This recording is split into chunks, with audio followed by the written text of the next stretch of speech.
So little did we know as we were jumping into Spirit Chronicles that our boy Kirito from Sword Art Online would be making an appearance, but yet here he is, my friends. He is here, and you best get to love him. I guess Asuna just around the corner. But for real though, so one of the things that I definitely wanted to call out, and I knew it was happening because obviously I've seen all of the visual arts and I've seen the opening, all of that, but I just didn't realize how on the nose it would be.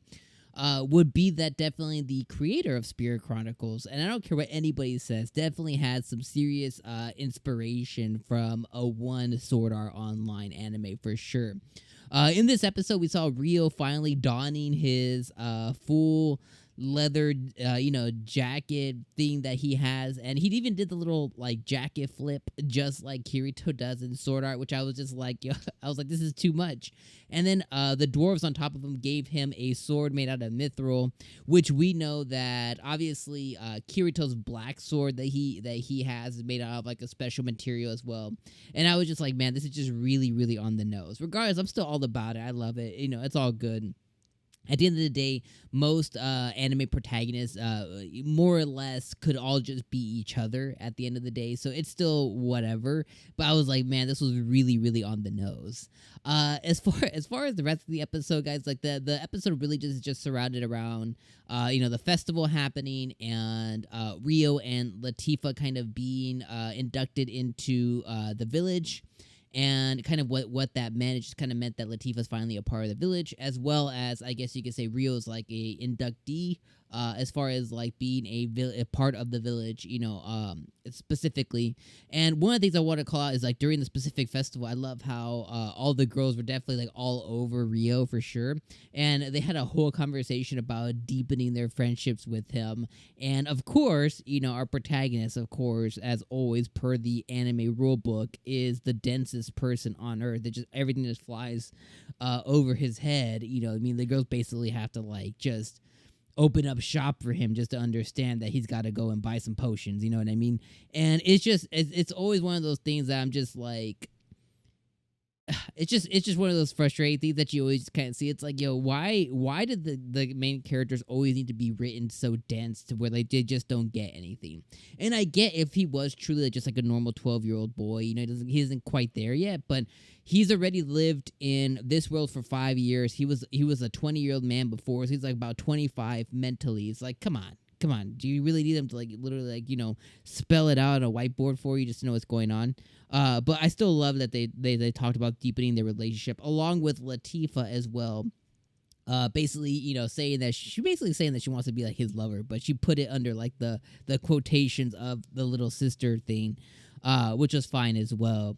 And again, like I said, the most episode was just really focused around like the festival piece of it, and there was an instance between like the dragon attacks to where we left off on the cliffhanger for last week with like the evil dude and him basically stealing one of the dragon eggs and inciting basically all of the wyverns to kind of follow him and all the dragons to follow him.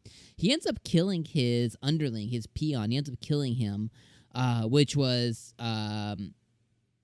I knew something bad was going to happen, but I didn't think he was just going to straight up murder him. I thought he was going to turn him into something evil, but he ends up just killing the dude, and all the wyverns end up attacking, and while they're attacking the evil guy, I don't know his name yet, but the evil guy essentially is basically stealing all of the wyvern eggs as he was doing that. He ends up stealing all of the wyvern eggs, which is just going to be just terrible for the village in itself, and because eventually the wyverns will probably go and attack again.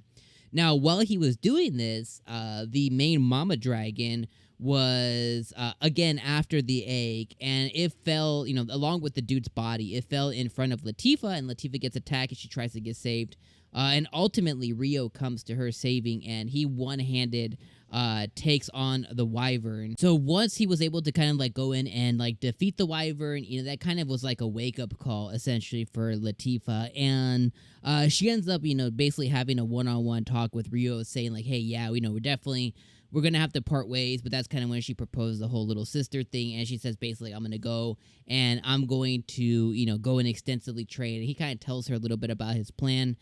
She reveals that she was a reincarnation. He reveals that he was too, and he didn't want to let her know just because of mental stability and just kind of timing and things like that.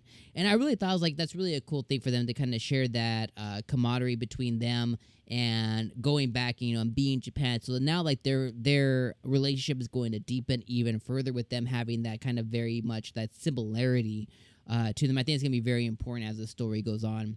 Then it really just comes down to, Rio saying his goodbyes to the village. And like I said at the beginning, donning the infamous all-black Kirito outfit with the mithril sword and all of that. So obviously, he's going to set out on his adventure. What's going to end up coming next, we don't know. He's going to end up going to his village and continue to head east.